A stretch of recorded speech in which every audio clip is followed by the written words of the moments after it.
ABP news पर हमारे साथ मौजूद हैं समीर वानखेड़े की बहन यास्मीन वानखेड़े। यास्मीन जी, आपका बहुत स्वागत एबीपी न्यूज में। सबसे पहले तो मैं आपसे ये समझना चाहती हूँ कि ये मामला क्रूज ड्रग्स केस का, लेकिन आज की तारीख में ये मामला महाराष्ट्र सरकार के मंत्री नवाब मलिक वर्सेस वानखेड़े फैमिली क्यों बन गया है?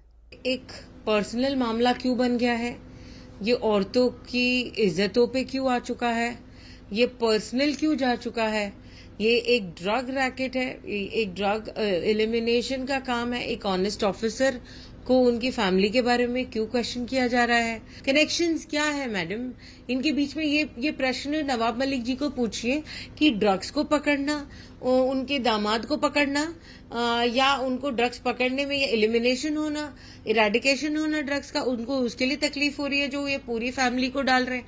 और इससे इनका कास्ट रिलीजन भी आ जाता है बीच में, इससे इनका जो सबके डिवोर्सेज है ये भी आ जाते हैं बीच में। बहुत ही घिनौना और बहुत ही गिरावा काम कर रहे हैं मिनिस्टर साहब। तो प्लीज बंद कीजिए, औरतों की इज्जत उछालना बंद कीजिए, मर्दों की तरह बात कीजिए। आप इस लेवल पे आके किसी भी औरत की राइट्स को इन्फ्रिंज नहीं कर सकते। आप उनके फोटोज, उनकी आप क्या कर रहे हो आप औरतों के साथ? एक तो पहले से इतने ऑफेंसेस चल रहे हैं, आप उनके अंदर आग में भट्टी डाल रहे हो। क्या कर रहे हो आप औरतों की मदद करने के अलावा? ये सब पर्सनल, आप इसको व्यक्तिगत क्यों लेके जा रहे हो? आप सही कह रही हैं, बिल्कुल औरतों को लेकर आप जो आरोप लगा रही हैं, लेकिन इसी तरीके के आरोप तो वानखेड़े परिवार पर भी है ना। आपके पास मेरा जवाब ये है। मेरा सवाल सुन लीजिए। आपके भाई की पहली पत्नी वो तो सामने नहीं आई, लेकिन उनके पिता सामने आए और उनके पिता की तरफ से कहा गया कि हमें तो यही पता था पूरा परिवार मुस्लिम है। तो आप लोगों ने एक मुस्लिम लड़की और उसके परिवार को धोखा देकर मुस्लिम बनकर शादी क्यों की? ये सवाल तो फिर आपसे पूछा जाएगा। तो उनको जब ये शादी हुई थी तो ये इतनी ही sleeping over his own rights that उनको ये पता नहीं है कि उनकी बेटी की शादी आप किससे करवा रहे हो? आपको ये बोलना है, आपको उनके पिता को ये बोलना है। और जो मेरा जो भाई के बेटे हैं, उनका बर्थ सर्टिफिकेट के ऊपर ज्ञानदेव कचरूजी वानखेड़े लिखा हुआ है। वो तब उनको पता नहीं था, जब ये बात उनको मालूम नहीं थी कि ये ज्ञानदेव वानखेड़े क्यों लिख रहे हैं।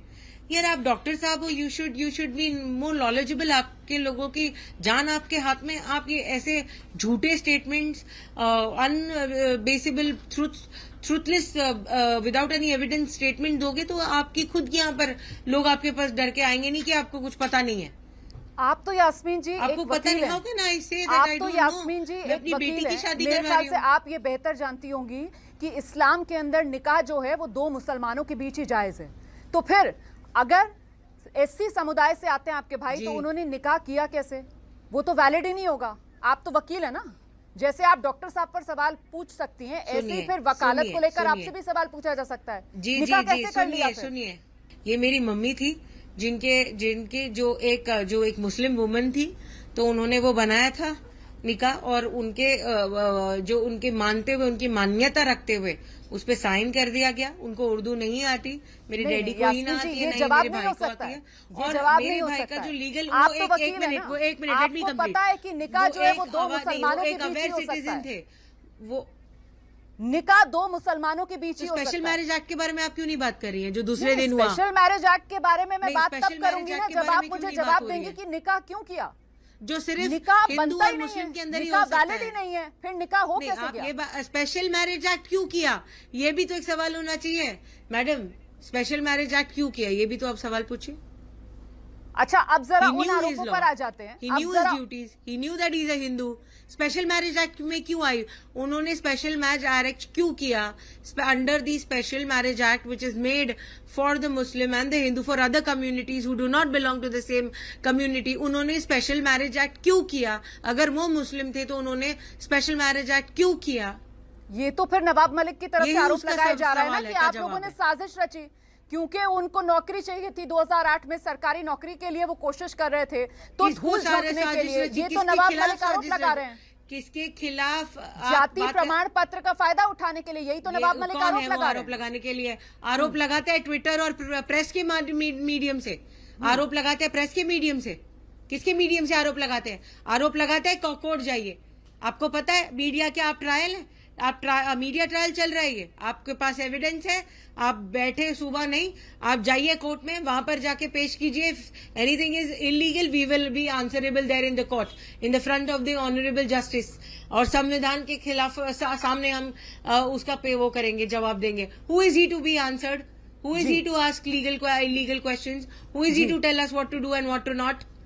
आप संविधान, आपके पास इतने सारे पुख्ता सबूत है, आप कोर्ट में जाइए, हम वहां जा आपको जवाब देंगे. आप होते कौन हो उनको क्वेश्चन पूछने वाले? जी, आज तो यास्मीन जी जब नवाब मलिक आए, वो रोज ही सुबह करीब 9-10 बजे आ जाते हैं प्रेस कॉन्फ्रेंस करने के लिए, और निशाने पर आपका परिवार होता है. तो आज तो वो बता रहे थे किस तरीके से पिछले कुछ दिनों की तस्वीरें उठाकर देख ली जाए तो 5 से 10 करोड़ रुपए तो पहनावे में ही नजर आ जाएंगे. उन तस्वीरों में समीर वानखेड़े की वो कीमत बता रहे हैं, कह रहे हैं साहब 70,000 की शर्ट, लाखों की पैंट, जूता 2.5 लाख का, घड़ियां 50-50 लाख की. मुझे एक बात बताइए, क्या वो उनको पता है कि लोखंडवाला में कितने का सामान मिलता है और क्या मिलता है? उनको बिल पता है? वो ऐसे ही उठे छठे, मेरे मालदीव्स के फोटो भी ऐसे ही लगा दिए उन्होंने बिना पूछे, और प्रेस वालों ने भी चला दिया एक औरत को बिना पूछे कि क्या मैं मालदीव्स एक्सटॉर्शन करने गई थी. ये तो बेतुके से सवाल करते हैं और जवाब देते हैं. इनके अंदर ये मन बुद्धि के इंसान है, ये कुछ भी बोलते हैं, इनकी जबान में वो नहीं है. जो घड़ी उन्होंने पहनी है, मेरी माँ ने उनको 17 साल पहले गिफ्ट दी थी. मैं आपको बताऊं, वो एक ऐसे इंसान है कि जो 2 साल में एक बार शॉपिंग करते हैं और वो लिखते हैं पेज पे कि मुझे क्या क्या चाहिए. वो एक प्रॉपर टैक्स पेयर इंसान है, और एक टैक्स पेयर को इतना सा भी हक नहीं है कि वो जो पसंद है उनको ये चीज ले पाए. नवाब मलिक जी जैसे थोड़ी ना भाई लाइफस्टाइल है हमारी. उनके दामाद बड़ी बड़ी गाड़ियों में घूमते हैं, उनका मैंने देखा है. बताइए मुझे कोई एक, बताइए उनका जो फोटो दिखाइए मुझे, आप लोग दिखा रहे थे जो अभी. तो वो उनको उनकी तरह हमारी लाइफस्टाइल थोड़ी ना है. उनको पूछिए प्रवक्ता होते हुए आपके पास कैसे आए इतने सारे पैसे? उनके, हम तो कमा के करते हैं और हम टैक्स पेयर्स हैं, हम तो क्लीन हैंड है. हम बताएंगे जब हमारे को प्रूफ, हमको कोर्ट पूछेगी तो we have RTR, we are tax payers. जी, लेकिन आरोप वो बड़े गंभीर तरीके के लगा रहे हैं, कह रहे हैं साहब ये तो वसूली का धंधा चला रहे थे. अच्छा, आरोपों में उन्होंने आपको भी घसीट लिया, वो व्हाट्सएप चैट का जिक्र करते हैं ड्रग पेडलर के साथ. वसूली का धंधा, उगाही. आप एक औरत हो, आपको पता है ये सब एक औरत के खिलाफ. उगाही कितनी गंदी वर्ड है, आपको पता है मैडम? मेरी ये जनता से पुकार है कि एक औरत को जो एक लॉयर है, उनको उगाही वर्ड के साथ में आप क्या मतलब है आपका? कितना गंदा सोच है इस इंसान की. एक उगाही, एक्सटॉर्शन, और क्या क्या बोला आपने, ये खंडनी, ये सब क्या गंदे वर्ड्स वो यूज कर रहे हैं. उनकी घर की औरतों को उनको समझाना चाहिए कि आपको किस तरीके से बात करना चाहिए एक औरत के साथ. आपकी घर की औरतें पता नहीं कौन से अपब्रिंगिंग में बड़ी हुई है, but this language is like उगाही should be restricted to use for a woman. ठीक है, लेकिन अब सवाल ये बनता है कि आपका नाराजगी, आपका गुस्सा वो दर्शक देख पा रहे होंगे, फिर वानखेड़े परिवार ये सब सह क्यों रहा है?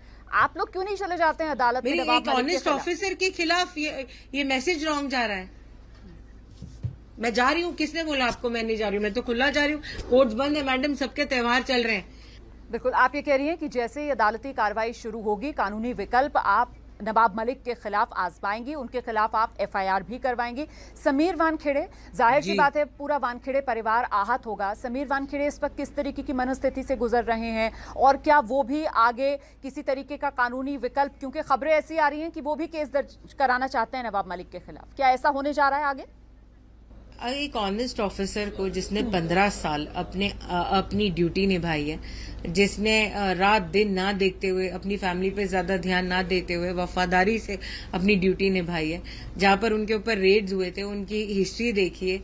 वो इतने बड़ी जगहों पर रेड्स किया है, उन पर हमला हुआ है, उन्होंने अपनी जान पर रिस्क किया है. और आज एक सेलिब्रिटी या दामाद को पकड़ने की वजह से उन पर क्वेश्चन उठाए जा रहे हैं, उनको बोला जा रहा है आप उगाही करते हो. कितना बुरा लगता होगा मैडम. एक तबका ऐसा भी है जो कह रहा है कि अफसरशाही को बदनाम समीर वानखेड़े ने किया. वो तबका ये कहता है कि साहब आप देखिए ना, सुशांत सिंह राजपूत जो पिछला मामला था रिया चक्रवर्ती वाला, उसमें आपने बड़ी बड़ी एक्ट्रेसेस को बुला लिया, दीपिका पादुकोण को आपने बुला लिया, श्रद्धा कपूर को बुला लिया. वो तबका ऐसा है जो कहता है कि समीर वानखेड़े का शौक है जो सेलिब्रिटीज हैं उनको जानबूझकर निशाने पर लेने का, क्योंकि वो खुद सुर्खियों में आना चाहते हैं. ऐसे आरोप आपके भाई पर लगते रहे, लेकिन आपके भाई ने आपसे कुछ शेयर किया? जिस तरीके से अब इस पूरे मामले में डिपार्टमेंटल क्वेश्चनिंग हो रही है, दिल्ली के भी चक्कर लगाते हुए हम देख रहे हैं समीर वानखेड़े को, क्या उनकी मुश्किलें बढ़ रही हैं विभाग में अपने, ऐसा कुछ? सत्य में विजय थे, यही बोलते हैं हम जीत कर आएंगे, हम निखर के आएंगे, हमने कोई गलत काम नहीं किया। बहुत बहुत धन्यवाद Yasmin Wankhede very ABP news से बात करने के लिए। समीर वानखेड़े की बहन यास्मीन वानखेड़े को आप सुन रहे थे, जो खुलकर बड़ी बेबाकी से नवाब मलिक को कटघरे में खड़ा कर रही थी और कह रही थी कि जैसे ही अदालती छुट्टियां खत्म होंगी और दोबारा से अदालती कार्रवाई शुरू होगी।